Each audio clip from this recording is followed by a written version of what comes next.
for Mayor Barlow has been a pleasure. His work ethic shows through, and we try to carry that on with our guys. He's always thinking of new things and new ideas and having us do it. I enjoy working with the mayor. Mayor Barlow is mission focused.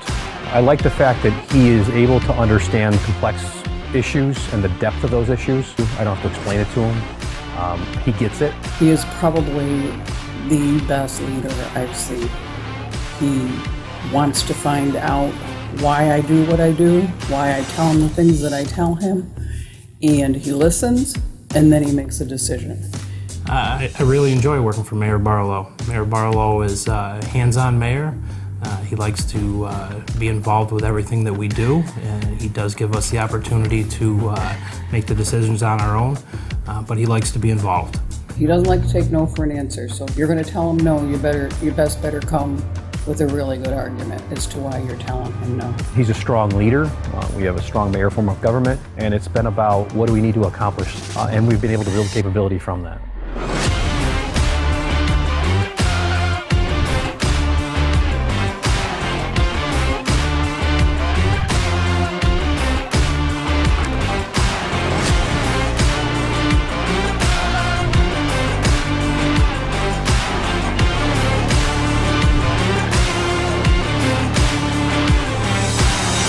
You can see it in the parks, you can see it in the streets, you can see it in the housing, you can see it in everything that is being done around this town.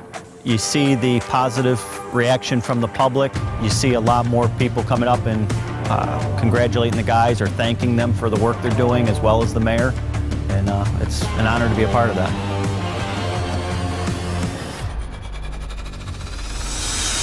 For the last 3 years, we've spent a lot of time, a lot of money, a lot of energy on improving our community. And it's just a very, very special time to live in the city of Oswego. I don't think there's ever been progress, this much progress in such a short amount of time as we've seen and felt here in the past few years. This playground and the projects we've done to make Oswego more accessible is about fairness, equality, inclusion. It's about helping others and moving this community forward, and we're a different community, I believe, than we were 3.5 years ago. And you don't just see it, you feel it. You feel that positive energy, you feel that momentum, you feel the attitude shift in lifelong Oswego residents, and that's what government is about. It's about getting things done. It's about making this place, the city of Oswego, a better place than it was before, and it's about including everybody while we do it and improving the lives of our neighbors.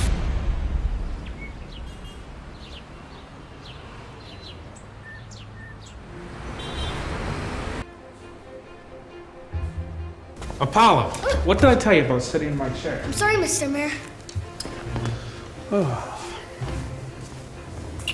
All right, so what are we talking about today? Well, we need to conquer this coronavirus. It's going crazy.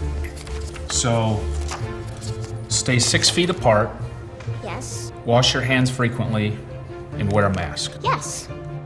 But when it comes to wearing the mask, how can we encourage people to wear a mask? Masks make for a great business opportunity. For sale, get your mask for sale. They're only $2. You can sneak treats and you can hide the evidence. Hello, it's time for lunch. You can avoid kissing Aunt Gladys.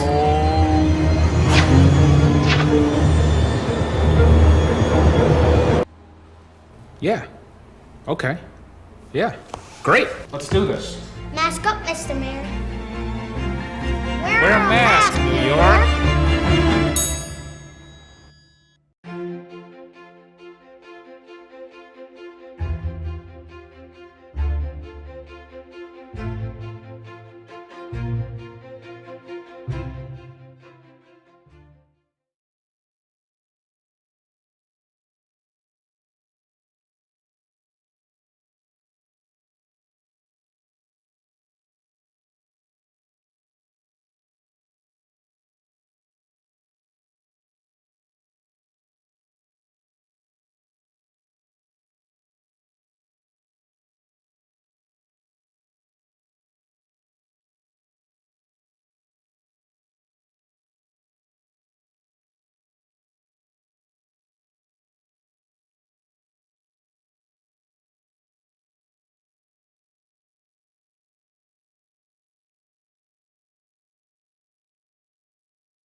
Good evening.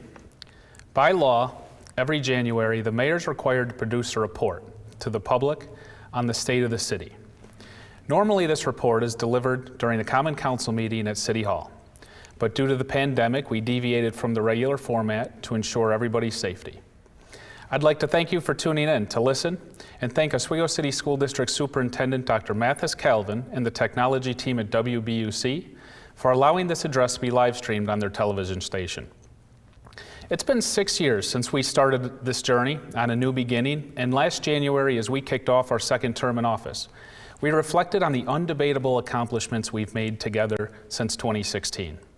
We outlined goals for the future, including but not limited to capitalizing on our waterfront, boosting our neighborhoods, and using our revitalized downtown area to retain and attract city residents. We didn't know, however, our biggest challenge yet in the form of a global pandemic was on the horizon and would attempt to derail our progress on multiple different fronts. 2020 was a challenging year to be sure, but from 2016 to 2020, we made it happen, from our downtown revitalization efforts resulting in historic buildings being rehabilitated, new buildings being developed, public space improvement projects, neighborhood revitalization efforts, strong code enforcement, new parks, more public amenities, paving city streets, to lowering taxes and attracting new businesses. The record of what we've done is staggering. But we stood to lose it all with the invasion of COVID-19. Once the virus arrived in New York State, my primary obligation as mayor was to do all I could to protect the general health and wellness of Oswego residents while disseminating factual information for residents to consider in an effort to protect themselves and their loved ones. I found it critically important to have local government ready to respond to the negative impact the virus would surely have on our citizens. And when COVID finally did arrive in Central New York, shutting down schools and closing the economy, we did our part to control the virus locally. Oswego was one of the first municipalities in Central New York to implement a Stop the Spread essential travel only policy, conduct information and educational campaigns at local retail stores, hold mass distribution drives, and implement social distancing enforcement details, all in an effort to protect our community. As a result of these quick and dramatic actions, we fended off the first wave and held a low caseload through spring and summer. In addition, we promptly partnered with Little Luke's and the Oswego YMCA to offer free childcare to Oswego families, with priority given to first responders and those working in healthcare. We built an emergency COVID-19 resource website, implemented virus detection into our city wastewater system, partnered with SUNY Oswego to test all essential city employees weekly to protect our workforce and maintain adequate staffing levels to deliver the services our residents expect. On March 20th, 2020, New York State ordered all non-essential businesses to close, and that same day, we made $275,000 in no-interest commercial loan funding available to businesses and worked swiftly to distribute the funds within 10 days. We developed a restaurant business guide, informing the public of restaurants still open for to-go and delivery options through the shutdown, and we mailed it to every household in the city. We assisted with PPP funding applications, reopening guidelines, and directly circulated safe practice materials. While COVID continues to have a strong presence in our community, the distribution and administration of an effective vaccine acts as light at the end of the tunnel, but our work is not done. Mask wearing, social distancing, and smart behavior are still required, but our focus is shifting to an economic recovery. Many of our small businesses survived the shutdown, luckily, but the struggle continues. And I want our small business owners to know local government remains committed to maintaining the vitality our small business community experienced pre-pandemic. So to help in the short term, we'll provide another $10,000 in immediate funding for a second round of the successful Buy One, Get One program we developed last month. The Buy One, Get One program quickly infuses money into our downtown area and gives residents another reason to shop local. January through April is ordinarily a slow time for our local small businesses anyway, so a midwinter Buy One, Get One round will be welcome news to residents and businesses alike. Until a vaccine has been administered to the general population, our battle against COVID wages on, and it'll require a community approach to overcome the virus. And a community approach means making a concerted effort to support local businesses and exhibit the proper behavior to slow the spread, stabilize data, stay healthy, and avoid more economic restrictions. We owe it to our small business owners, frontline workers, friends, family, and to ourselves to do the right thing. And the state of our city rests in our ability to beat and fully recover from the current health crisis. While coronavirus continues to disrupt essentially every aspect of our daily lives, it's also brought out the very best of our region. A statewide effort to flatten the curve was successful, and generally speaking, our community's done a great job social distancing, abiding guidelines, and reducing community spread compared to other states and other regions within our own state. Partnerships were developed and strengthened, like our relationship with SUNY Oswego, who quickly developed a robust testing program to protect students, faculty, and the greater Oswego community from spread, and then allowed city government to incorporate our essential employees into their testing program. Simultaneously, Oswego Health, located right here in downtown Oswego, has been the testing headquarters for the general public and is already leading the way with vaccine distribution efforts. Local government can't do it alone, and I'm forever grateful for the leadership and partnership SUNY Oswego President Deborah Stanley and the leadership at Oswego Health have extended to me personally and to our community during this chaotic time. The efforts to beat the virus have been led by our frontline workers. Within city government, Fire Chief Randy Griffin, Assistant Fire Chief John Chago, the Fire Department, the Oswego Police Department, and the Office of Economic Development all played important key roles in our preparation, response, and ongoing recovery, and I thank them for their efforts. Beyond city government, local doctors, nurses, and staff who work right here in town or commute to Syracuse area facilities continue to work long hours in high-risk situations. These frontline workers are our family members, friends, and neighbors, and deserve our utmost respect and appreciation. This year they were and continue to be heroes in every sense of the word. Our community needed them. They stepped up, and we'll continue relying on them through 2021 and beyond. Back in 2018, we launched the Resident Recruitment Initiative, a comprehensive partnership with major area employers, such as Oswego Health, to try encouraging employees who work in Oswego at these facilities to actually live here. The Resident Recruitment Initiative was designed to educate these employees on all Oswego has to offer. As our community continues to change, we must tell our story and further incentivize these employees to choose to live in Oswego. To that end, I'm announcing the creation of a new program that will serve a dual purpose. First, the program will acknowledge and thank our frontline workers and first responders for their continued heroic service during the COVID pandemic. Second, it'll incentivize and encourage our first responders and healthcare workers to not only work here in Oswego, but to live here. The new Heroes as Neighbors program will partner city government with Pathfinder Bank to cover the closing costs associated with the sale of a home in Oswego to a frontline worker, first responder, or active member of the military. Closing costs can quickly accumulate, surprising young professionals when they go to close on a home for the first time. It can mean the difference between buying or renting, moving or staying put. We want and need more nurses, doctors, police officers in our community as residents, making our community a better place. They're assets to our community both in and out of the workplace, and encouraging them to live in Oswego adds to our fabric and character.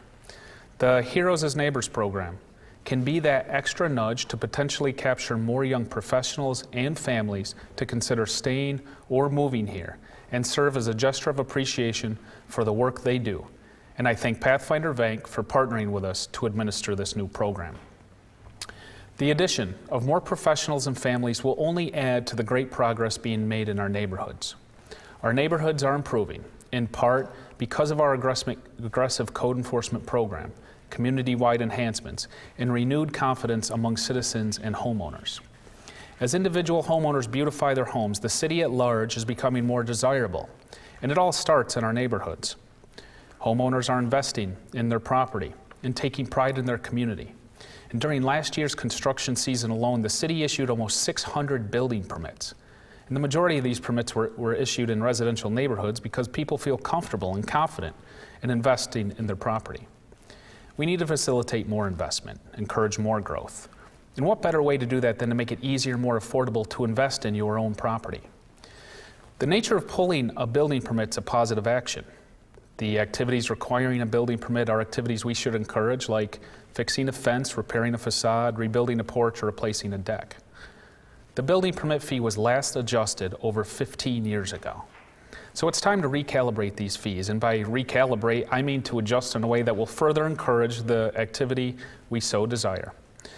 I'll bring a proposal later this year to reduce the fees for building permits across the board by 50%. So when property owners come to City Hall to upgrade their property, City Hall becomes a partner in granting permits and forming regulations and reviewing planned improvements or developments should be viewed as a service we're thrilled to offer, rather than an opportunity to collect a measly fee. We welcome your investment, and this reduction in fee minimizes a deterrent and allows property owners to keep their money to put towards their project rather than bureaucratic paperwork. City government needs to make investing, maintaining, and living in your property practical and affordable. We've tightened the belt here at City Hall to control spending and cut waste. Citywide overtime is down to the lowest point in over a decade. Processes have been streamlined, efficiencies found, and as a result, for 3 straight years with the help of the Common Council, we've either lowered or held the line on taxes without using the general fund to offset expenses. The first time that's been done in at least 50 years. Even though the cost of doing business continues to rise, we've balanced our budget and delivered for the taxpayer. It's a true citywide team effort, and I'd like to thank the Common Council and the team of department heads throughout city government who've contributed to a recent success. But our work is not done. In 2019, we reduced the flat rate annual water and sewer bill by $200 and promised then to do even more. Last month, we completed our $56 million West Side Sewer Separation Project as mandated way back in 2010. The project, while expensive, upgrades our municipal infrastructure and protects the environment by successfully separating our stormwater system from our sewer system, therefore reducing the amount of sewage discharged into the Oswego River and Lake Ontario. The final phase of the project came in ahead of schedule and under budget, just the way we like it. So we can now take a serious look at our sewer charges to homeowners. As we reduced the bill by $200 in 2019 for flat rate users, I promised another adjustment, not only for flat rate users, but metered users as well, so we cover all users in our efforts. So in the coming weeks, I'll propose to the Common Council another $100 annual reduction in the water and sewer bill across the board for both flat rate and metered users to offer financial relief to all residents. For many years, residents were strapped with double-digit tax hikes and frequent fee increases. Those days are long gone, and as promised, we continue to offer financial relief to our homeowners the moment we find it responsible to do so. In 2021, in addition to our COVID recovery, our primary focus will be dealing with another ongoing crisis. Beginning in 2017, due to a drastic change to the water management plan through the Great Lakes, controlled by the International Joint Commission, Lake Ontario, the last Great Lake before the Atlantic Ocean, wasn't releasing water through the St. Lawrence River into the ocean fast enough, and as a result, filling higher and higher with water from the Great Lakes to our west. The new water management plan, known as Plan 2014, caused water levels in Lake Ontario to be on average 2 feet higher than before, and in some cases during our peak months as high as 3 feet above the norm. The new plan and new water levels flooded our shoreline in 2 of the last 3 years, causing over $5.5 million in damage, closing our marina, and tremendously hurting the local boating, fishing, and tourism industry.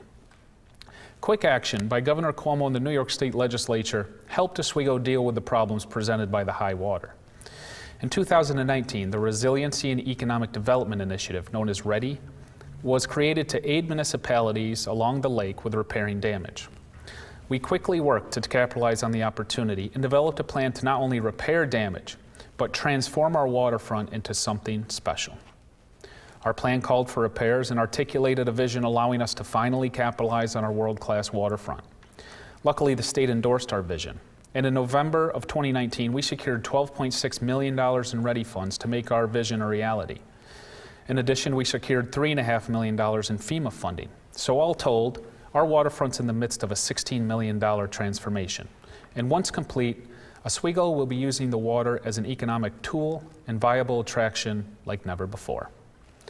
Our upgrades to Brightbeck Park with seating areas and fire pits and our facelift to Harbor Trail have attracted crowds of people on a nightly basis. On the east side, our new Lakeside Park at East 10th and Half Street, complete with a pavilion, volleyball court, small beach area, and kayak launch have been a big hit. But this is just the beginning. On June 1st, we will reopen the new Wrights Landing Marina following our $3.5 million investment. completed in-house by the Oswego DPW led by Tom Kells, with a new all-inclusive pavilion, fully remodeled restrooms and bathhouses, a welcome center, a gift shop, marine fuel availability, another fire pit seating area on water level, and the entire marina will be accessible to those with physical limitations.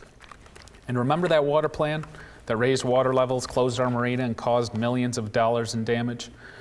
Well, we've addressed that too by literally raising the entire marina 3 feet in elevation to prevent future flooding and eliminate the issues created by the new high water brought forth by the flawed Plan 2014. Once complete, Wright's Landing Marina in Oswego will be one of the premier marinas along Lake Ontario and will easily attract more boaters from the water and more pedestrians from land. And should the water rise again, as the plan projects, Wright's Landing will be one, if not the only marina built to handle the new water level and able to stay fully open and easily operating.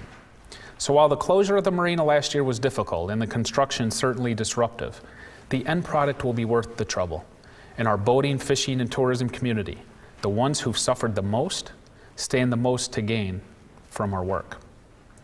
Success along the waterfront will certainly translate to success for the rest of our community, as demonstrated by the projects we've already mentioned. The new Wright's Landing Marina may serve as an extra propeller to our local economic engine, but the next waterfront project will serve as an entirely new apparatus for our community to leverage. The pier, extending out into our harbor, known as the International Pier, since its creation has been underutilized. If you actually study other communities with as much waterfront property as Oswego, the waterfront and a pier is the most valued, coveted piece of property in the community. But for whatever reason, our pier is a gravel driveway used only for access to a former private club, providing little to the greater community in terms of value. It's time to use this unique piece of property as a community attraction and economic asset. This spring, we'll break ground on a $9 million project that repairs and stabilizes the pier, placing new sheet piling around the perimeter and transforming the surface from a gravel driveway to nowhere to a pedestrian-only interactive boardwalk, complete with public dock access, more seating areas, and community space for events and different public activities. The new boardwalk pier will welcome travelers coming into Oswego from the lake and serve as another reason for Oswego residents to engage the waterfront. We'll be extending Harbor Trail to connect through the marina to the pier boardwalk. And between the 3 completed projects, our west side waterfront area will be complementary and comprehensive. Harbor Trail, Wright's Landing Marina, and other upcoming projects will present an attractive, desirable area along Lake Ontario, adding value to our community and creating a destination point worth traveling to experience. The City of Oswego has for decades failed to fully capitalize on our waterfront and natural assets. In 2021, that changes as we use our waterfront to our advantage and capitalize on the natural resources we're so fortunate to have right here in our own backyard. Between the additional Lakeside Park, completion of Harbor Trail, the improvements to Wright's Landing, and the transformation of the International Pier, 2021 will be a historic moment for Oswego's waterfront. Years from now, residents can consider 2021 as the year we viewed our community differently and took action. So it's only fitting to mark this historic time with a nod to the past. Part of what makes our waterfront so important are the landmarks and treasures that incorporate our waterfront into the community. The waterfront and geographic location led to the founding, development, and redevelopment of Oswego several times over. And special iconic landmarks underscore the importance our natural assets have in our rich nautical history. The Lighthouse, Fort Ontario, Brightbeck Park, Bridie Manor, Old City Hall are all important pieces of Oswego and the waterfront, along with the West Linear Riverwalk, Veterans Stage, Wright's Landing Marina, and the historic Cahill building, the oldest building in the city, built in 1828. A special key individual played a significant role in many of the landmarks I mentioned. From inheriting the redesign of Wright's Landing Marina from Mayor Fitzgibbons, along with the creation of the West Linear Riverwalk in the 1980s, Mayor William S. Cahill Jr. made significant improvements to Oswego's waterfront at a critical time in history. The projects he managed are still coveted today, 40 years later. And even though we lost Mayor Cahill last year, we think of him as we redevelop our waterfront some 4 decades since he did it last. In addition to being mayor from 1980 to 1987, Bill Cahill and his wife Ann owned and operated a restaurant, Cahill's Fish Market, in what is still known today as the Cahill building along the Oswego River, and was one of our many downtown revitalization projects, fully renovated and restored in 2018. Mr. Cahill would set sail on his commercial boat, the Eleanor D, heading out onto Lake Ontario, casting nets and catching fish to ship to customers and sell to Oswego residents routinely lined up outside the restaurant. Bill knew Oswego, Lake Ontario and Oswego waters like the back of his hand, spending countless days on the lake, running his business, and as mayor, running the city. Oswego's a better place because of Bill Cahill. He did a lot for our community as mayor and as a businessman, particularly along the waterfront. But he'll be most remembered for being a genuine, hardworking, and absolute gentleman. We can honor his legacy by continuing to improve our waterfront. He'd be proud of our work at Wright's Landing Marina and would likely be excited to see the International Pier, reaching out into the same harbor he motored in and out of for so many years, redeveloped, and actually being enjoyed by the people. So to recognize, remember, and honor Bill Cahill for the mark he left on our community. Upon completion, we'll dedicate the new pier to him, bearing his name, a name so closely affiliated with our waterfront and city. The International Pier, a gravel road to nowhere, is no more. The Mayor William S. Cahill Pier, a beautiful, people-friendly, interactive, inviting, and exciting public common area, set to break ground this spring and be fully complete in 2022, will best represent the value and importance our waterfront will play in our community for many years to come. We'll do everything I've outlined tonight and more to keep the momentum with us. We're in the midst of developing a multifaceted police reimagining plan that I presented last month, designed to bring law enforcement closer to our community while supporting our police department and officers. While some thoughtlessly chant to defund the police, we'll do the exact opposite and defend the police. Our intelligent plan invests in our officers by supporting modern training programs, funding special initiatives to place more officers on routine foot and bike patrols in parks and neighborhoods, and implements random quality assurance surveys throughout the department. Our plan is thoughtful and in touch with the real-world conditions in our city. We plan to incorporate mental health counselors to co-respond to appropriate calls, use our community policing unit to coordinate with service provider groups in an effort to better connect individuals to the helpful resources they need. And we'll participate in key initiatives and programs like Service to Aid Families, HOPE, and Handle with Care, all designed to offer support to folks who want it.